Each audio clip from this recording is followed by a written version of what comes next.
Salam sejahtera dalam kasih Kristus. Apa kabar Bapak Ibu Saudara sekalian? Mari kita belajar dari kitab Injil Yohanes pasal 21 ayat 20 sampai ayat yang ke-23.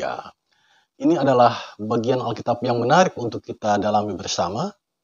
Sebab dari bagian Alkitab inilah kita mendapatkan sebuah motivasi yang benar. Bagaimana seharusnya mengikut Yesus. Topik khotbah kali ini diberi tema, Ikutlah Aku.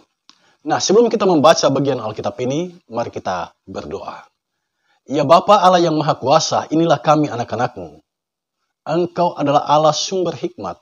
Ketika kami mau membaca Alkitab, kami membutuhkan hikmat-Mu.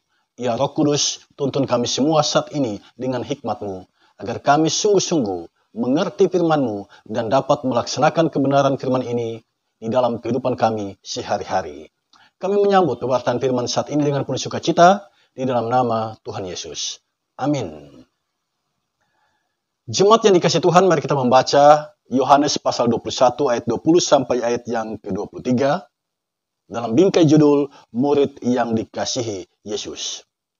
Ketika Petrus berpaling, ia melihat bahwa murid yang dikasihi Yesus sedang mengikuti mereka, yaitu murid yang pada waktu mereka sedang makan bersama duduk dekat Yesus dan yang berkata, Tuhan, siapakah dia yang akan menyerahkan Engkau? Ketika Petrus melihat murid itu, ia berkata kepada Yesus, Tuhan, apakah yang akan terjadi dengan dia ini? Jawab Yesus, jikalau aku menghendaki supaya ia tinggal hidup sampai aku datang, itu bukan urusanmu, tetapi engkau ikutlah aku. Maka tersebarlah kabar di antara saudara-saudara itu bahwa murid itu tidak akan mati.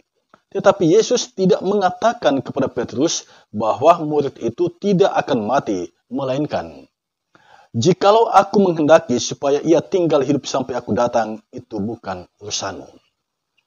Saudara yang dikasihi Tuhan,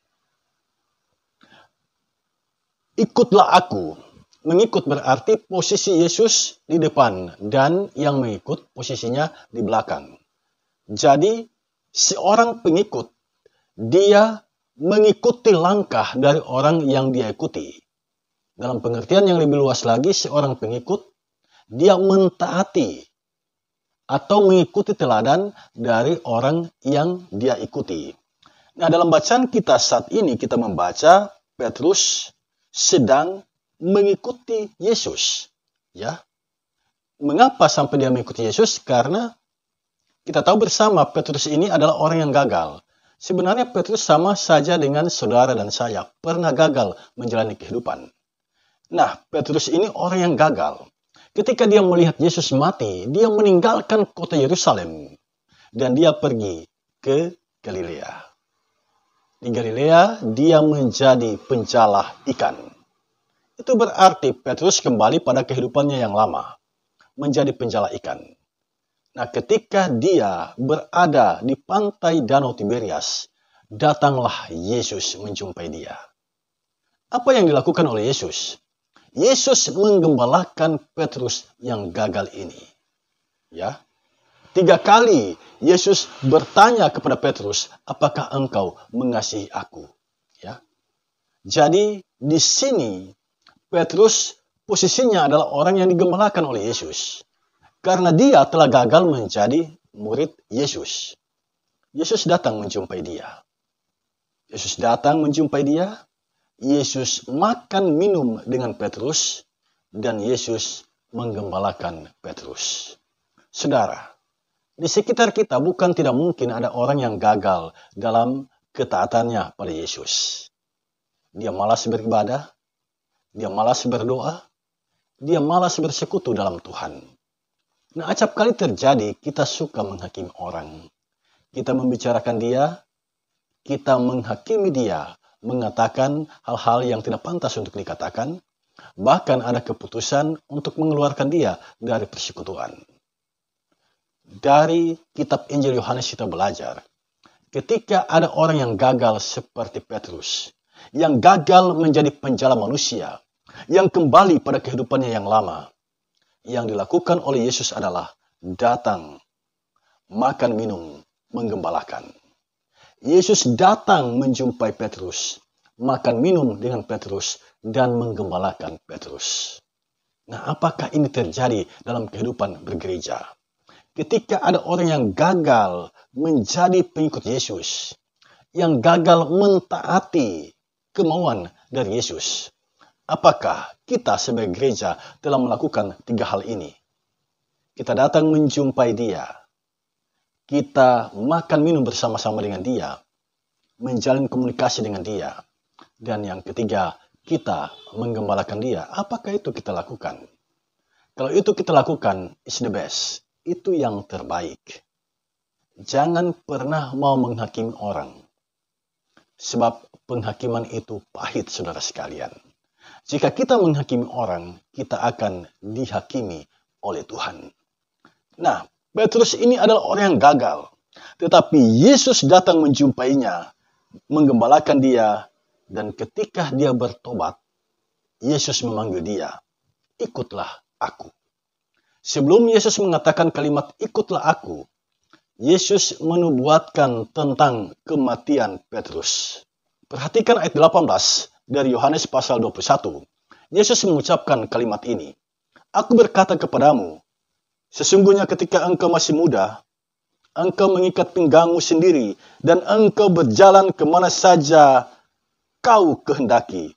Tetapi jika engkau sudah menjadi tua, engkau akan mengeluarkan tanganmu, dan orang lain akan mengikat engkau, dan membawa engkau ke tempat yang tidak kau kehendaki.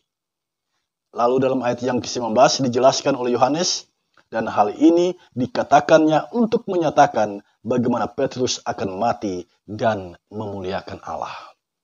Jadi tentang kematian Petrus telah dinubuatkan oleh Yesus. Dia akan mengalami kesengsaraan. Dia mati dan kematiannya itu benar-benar memuliakan Allah. Kalau kita membaca catatan sejarah, Petrus adalah murid Yesus yang mati di kota Roma. Dia mati disalib, kaki di atas, kepala di bawah. Jadi kematiannya benar-benar memuliakan Allah. Nah, Petrus setelah dinubuatkan kematiannya, dia dipanggil oleh Yesus, ikutlah aku. Nah, sementara dia ikut ini, Petrus melihat ada seorang yang disebut dalam ayat 20, murid yang dikasihi Yesus sedang mengikuti mereka. Ya. Istilah murid yang dikasihi Yesus itu kita temukan hanya di dalam kitab Injil Yohanes. Dan banyak orang yang menekuni perjanjian baru mencoba mencari tahu siapa sebenarnya yang disebut murid yang dikasihi oleh Yesus ini. Dan pada akhirnya mereka menyimpulkan murid yang dikasihi oleh Yesus ini adalah Yohanes sendiri. Dia menyembunyikan identitas dirinya dengan menyebut dirinya sebagai murid yang dikasihi Yesus. Murid-murid yang lain juga dikasihi oleh Yesus. Dan Yohanes merasakan bahwa selama ini dia dikasihi oleh Yesus. Dan karena itu dia menyebut dirinya sebagai murid yang dikasihi oleh Yesus. Petrus bertanya kepada Yesus, Tuhan, apakah yang akan terjadi dengan dia ini? Saudara, Petrus ingin tahu. Dalam bahasa yang sederhana, Petrus suka kepo. Dia ingin tahu urusan dari Yohanes. Dia ingin tahu akhir hidup dari Yohanes, dari murid yang dikasihi oleh Yesus itu. Nah, pada saat inilah Yesus mengucapkan kalimat ini. Jikalau aku menghendaki supaya ia tinggal hidup sampai aku datang, itu bukan urusanmu, tetapi engkau ikutlah aku. Perhatikan dan camkan baik-baik kalimat ini. Jikalau aku menghendaki supaya ia tinggal hidup sampai aku datang. Ada 2 hal yang dikatakan dari kalimat ini. Yang pertama, Yesus itu berkuasa atas jalan hidup manusia. Yesus menentukan mati hidupnya manusia. Otoritas mati hidupnya manusia ada di tangan Yesus. Jikalau aku menghendaki supaya ia tinggal hidup sampai aku datang. Jadi otoritas kehidupan dan kematian itu ada di tangan Yesus. Ya. Kemudian yang kedua, dengan kalimat ini Yesus mengatakan bahwa dia pasti akan datang. Dia akan pergi kepada Bapa dan dia akan datang kembali. Itu yang mau ditegaskan oleh Yesus di sini. Kemudian Yesus menegaskan, jikalau aku menghendaki supaya ia tinggal hidup sampai aku datang, itu bukan urusanmu. Ya, jangan suka masuk campur urusan orang. Ada banyak masalah terjadi di dalam persekutuan berjemaat karena kita suka masuk campur urusan orang. Saudara, hati-hati jika kita mau masuk dalam urusan orang, jika kita mau mengurusi orang, padahal orang itu tertutup untuk kita, itu sangat berbahaya bagi kita. Tetapi jika kita mau menjadi sahabat bagi dia, menjadi orang yang mau bersama-sama dengan dia dalam pergumulannya, mendampingi dia dalam pergumulannya, itu sangat baik bagi kita. Tetapi jika kita mau masuk campur urusan orang, itu sangat tidak baik. Sangat tidak baik. Ya, jangan suka masuk campur urusan orang. Biarkan orang itu dengan pergumulannya. Biarkan dia menyelesaikan pergumulannya. Dan jika dia butuh kita mendampinginya, kita datang ke sana sebagai sahabat yang mengasihi dia. Petrus mau tahu tentang bagaimana dengan Yohanes ini. Padahal Yesus telah memanggilnya untuk mengikutnya. Tetapi Petrus ini sementara ikut Yesus masih juga mau tahu tentang urusan Yohanes. Bagaimana nasib dari Yohanes? Bagaimana Yohanes pada akhir hidupnya? Apakah Yohanes ini sama seperti dirinya? Apakah Yohanes ini akan mengalami kesengsaraan seperti dirinya? Ataukah Yohanes tidak mengalami hal itu? Itu yang ingin diketahui oleh Petrus. Tetapi apa kata Yesus? Itu bukan urusanmu. Itu bukan urusanmu. Ya, itu urusan Yohanes. Itu bukan urusanmu. Saudara, ini kalimat yang sangat tajam yang diucapkan oleh Yesus. Ya, jangan masuk campur urusan orang. Jangan suka mencari tahu tentang pergumulan orang lain dan membicarakannya. Ini sangat tidak baik dalam persekutuan. Sangat tidak baik. Dan Yesus mengingatkan kita tentang hal itu. Tetapi engkau ikutlah aku. Ya, jadi Petrus kembali digembalakan oleh Yesus untuk berfokus pada panggilannya. Ikutlah aku. Saudara, kemudian tersebarlah kabar bahwa murid yang dikasihi oleh Yesus ini, Yohanes ini, tidak akan mengalami kematian. Perikop ini sesungguhnya ditulis oleh Yohanes untuk menjelaskan bahwa Yesus tidak mengatakan bahwa dia tidak akan mengalami kematian. Tetapi yang diucapkan oleh Yesus adalah jika dia menghendaki. Jadi keputusan itu ada pada Yesus. Yohanes sesungguhnya mengatakan kepada kita, hidup mati kita ada di tangan Tuhan. Nah, saudara sekalian, dari ulasan kebenaran firman Tuhan ini, apa sesungguhnya pesan yang mau disampaikan oleh Yesus bagi kita? Saya mencatat 4 hal penting. Yang pertama, jangan suka kepo. Jangan suka masuk dalam urusan orang lain. Urusilah urusan diri kita sendiri. Urusilah urusan keluarga kita. Urusilah urusan pribadi kita. Urusilah urusan panggilan kita dalam hal mengikut Yesus. Itu yang harus kita urus. Yang kedua, hidup mati manusia itu ada di tangan Tuhan. Ya, jika aku menghendaki, kata Yesus, berarti dia berkuasa atas hidup mati kita. Yang ketiga, Yesus menegaskan di sini bahwa dia akan datang kembali. Jadi janji Yesus bahwa dia akan datang kembali itu benar-benar pasti akan ditepatinya. Dan yang keempat, Yesus memanggil kita untuk mengikut dia. Dari pesan Yesus ini, apa maknanya bagi kita? Saya mencatat 4 hal penting. Yang pertama, bertekunlah pada apa yang menjadi urusanmu. Sekali lagi, bertekunlah pada apa yang menjadi urusanmu. Jangan menjadi masalah dalam jemaat. Ketika dirimu suka masuk campur dalam urusan orang, engkau pasti bermasalah. Engkau pasti bermasalah. jika engkau suka masuk campur dalam urusan orang. Karena itu, berfokuslah pada apa yang menjadi urusanmu.